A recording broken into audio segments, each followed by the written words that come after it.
Aloha and welcome. In this video, we're going to be talking about membership and identity operators. And this actually is one of my favorite areas when we're talking about different operators. The reason is the functionality that this gives us makes what we used to have to do so much easier. So the membership operator that we're going to talk about today is in and not in. And what that does is it checks to see if the things on the left and the right of the in or not in operator it checks to see if the thing on the left is inside the thing on the right. And you can use that for containers like lists, tuples, and you can also use it on sequences like strings. So it's very useful and it's convenient because, like I said, back when I was a kid, we had to loop through every single element of something, doing a comparison to see if that was. So we'd usually make a function, which we haven't talked about yet, but we'd basically make this bit of code that we'd execute over and over. And we go there and we loop through each of the elements in that item, that container, and we'd see if it was in there, if it equaled it. And if it did, then we'd return, oh, yes, true, it is. And that is very, very, computational intensive. So luckily, we have a feature of the language that does that for us. So we just have to ask it if it's in there or if it's not. And it's very simple to use. So I want to show you what that looks like. So once again, let's pull up our code editor and take a look. So we're going to use lists as our first example. And we're going to say is one in this list that I have created on the fly of 0, 1, 2, 3, 4. And then we're going to say is one not in 0, 3, 4. And we should get true back for both of these. So we go ahead and we hit play, and sure enough, true. But let's say we want to say is one in the second one. And of course, we should get a false for that. So true and false. So you see how easy this was. In the old days, we'd actually have to set up a loop and say for each element in the loop or in the container, we're going to loop over, is this equal to first element? Is this equal to second element? Is this equal to third element? And that was just very time consuming and computational consuming. But all this is actually a feature of the operating system, or not the programming language. So we don't have to go through all of that. And it just makes it so much easier. And this also makes this an easier language to learn in, because you're not having to do all of that dirty stuff under the hood. You can just treat it conceptually like, is this thing inside that? And it just makes sense in English. So this really makes this a good teaching language. So we'll go ahead and comment that out. Then we'll take a look at tuples. And tuples, very much like the one before, we can say is A in the tuple that we're making on the fly here, which has baby, A, and bowl. And then we can do another check to see if the character A is not in baby and bowl. So what do you think this will give us? Well, we can see that A is an element of here, but A is not an element in here. Yes, we do have a character, but we're looking for, is this equal to one of the elements? So we're not looking for just a character of one of the elements. We're asking if it actually matches an element. So I'm saying we'll get a true and a false here. So when we run it, whoa, hold on, we got a true and a true. So, oh, yeah, sorry. Yeah, A is not in there, so that should be true. If we were to say A in baby bowl, yes, we should get true and false. But yeah, because we said not in, yeah, that's why we're going to get the true here. So let's go ahead and comment that out. Now we're going to go to sequences like strings.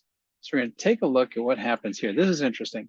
So we're going to say, we're going to take a look and see if A is in baby. So we know that string is essentially, oops, let's go ahead and comment this out before it throws an error. But we're looking at is A in baby. So we know that baby, any string has a, is composed of a sequence of other strings or characters. So we're essentially in here looking for A inside baby. And then we're going to say, is A not in bowl? So I'm going to go ahead and comment this out just temporarily. So let's take a run at that. And we see that it's true and true because A is in baby. It's the second character. And then we see that A is not in bowl. So that returned false. But if we were to change that to in, it would expect, as we'd expect, say false. So that is kind of neat. But then let's go and take a look at over here. We can also use it to find substrings. And this, again, is something that's very convenient because in the old days, once again, searching for stuff like that was very difficult. Now, all we have to do is say, hey, is the thing on the left of your in or not in, is it inside the thing on the right? And if it is, it should return true. So in this case, you see the brown is in there. So we're going to go ahead and hit this and, well, hold on, brown. Oh yeah, that's right.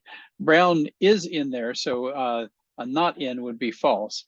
So if we were to say brown in, and then we were to test that, it would be true because brown is the third word in here. What if we were to take brow, or yeah, brow. So if we were to do brow here and we were to hit play, it's also true because it's not matching word for word. It's just checking to see if that text is inside here. It's not checking to see if the actual word is in there. It's just checking to see if those letters are in here. So again, you have to be careful because you can, if you're searching for, let's say you're searching for the letter A and you had this, you would have, let's say, that should be true. But it's also true if you don't have the word A. Let's if you just had, if you're wanting to know if the word A was in there, you would have it count as true because you've got an A from lazy in there. So just be aware of that when you're using this to search for substrings. So anyway, let's go ahead and continue on. So let's see, dictionaries. So this is something to be careful of. So in a dictionary, when we're talking about membership here, oops, let me change that. Okay, it's uncommented. So this using in can find keys but not values. So when you're asking about in here, when you're saying is a in dictionary, it's actually looking at the keys. Tell you if there exists a key with that name, but it won't actually do it for value. So we have A, B, and C as our keys, and we have values of 1, 2, and 3. So a search for A is going to be true, but a search for 1 is not because 1 is the corresponding value, and it's only telling you whether or not there's a key with that name in there. So let's take a look at that, and sure enough, true because A is in dictionary and 1 is not in dictionary. We can also say 1 not in, and that should return 2 trues for us, which it does. So let's go ahead and comment out and go to the next section. So sometimes you want to know if 2 identifiers point to the same object. To do this, you use the identity operators of is and is not. This can be kind of tricky, so be very careful in using it. I do something a little bit different, and I'll explain that in a minute, but this compares object identities, not the values there. So do not use is instead of equality because equality is looking at values, whereas the is word is actually looking at what points to it, the identifiers. So also you don't want to use is not instead of the inequality of bang equals, the exclamation mark equals. So if you do, that can give you really peculiar results. And as it mentioned in the book, sometimes they create some numbers like 1, 2, 3, and you'll get very strange answers when you go looking for that. One thing that you can do if you have to do that is use ID of X or ID of whatever you're looking at and see if it's equal to the ID of the other thing. And that'll tell you. So I've made a very interesting example here. So let's go ahead and uncomment this and run it and take a look at what this means. So we're starting out, we're going to say X is equal to 1,000. And I want to print out the ID of it just to see what ID it gives us. Then we're going to say Y equals X. So now what happens is Y should be pointing at the same thing X is pointing at. So we expect to get the same ID returned here. Then we're going to say Z equals 1,000. And normally you would think that that could point to a different one, but let's just see what happens because we're going to print the ID of it after that. Then what we're going to do is we're going to see what happens when we add 1 to X. And then we're going to take a look at the IDs for all three and see what happens here. Because this is very interesting. In my opinion, it's very interesting. But let's do a clear here so it'll be very clear. So we're going to hit enter. So we point X at 1000 and we print the ID and it comes out to this long thing. Then we do we set X to or Y to the value of or to X.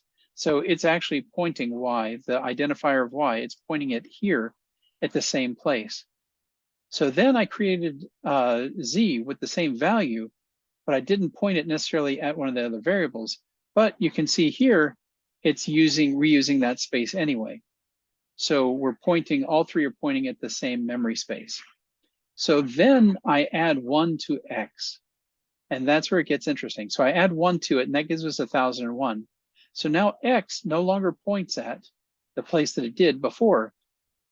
But, so this is the new X right here. It points to a new memory hole. But you'll see that the previous ones of Y and Z, they still point to the same place that they pointed before over here. So those have changed, but X has not changed. So now we can go and we can do some comparisons in here. So we can look at the different comparisons. What you can ask is X, we can say is X Y. Then we look at whether the IDs are the same. We say X is Z, then we look and see if the IDs are the same for those. So let's clear, actually, let's go and I want to silence this here. So we'll go ahead and silence that. And I just want to look, oh wait, no, I can't do that because we actually need to get those assignments there. So let's go back down. Let's just run it as is. We run it as is. We can ignore the first part where we were looking at that, but then the next part is the interesting, the 4 prints at the end. So X is Y, and that's false because as we pointed out here, this is our new X and this is Y. So then we say, is the ID of X equal to the ID of Y? And that's also false because as we discovered, they are not the same anymore. Then we look at is X equal to Z? And that also returns a false because they're 1 apart at this point. But now we're going to compare the ID of Y and the ID of Z. And that gives us true because they both point to the same location that holds the number 1000. So this can be kind of tricky when you're doing things in Python, when you're assigning things to, when you assign a value and then you assign something to that. So just be careful when you're doing this and realize what's happening to values and what's happening to memory spaces there. And if you're ever needing to figure out whether or not, if you're trying to figure out whether you're using the ID or whether you're using the same item, just use your ID comparison like we do here. So that should save you a lot of headache in the future. So that's it for this lesson, and I will be seeing you in the next lesson.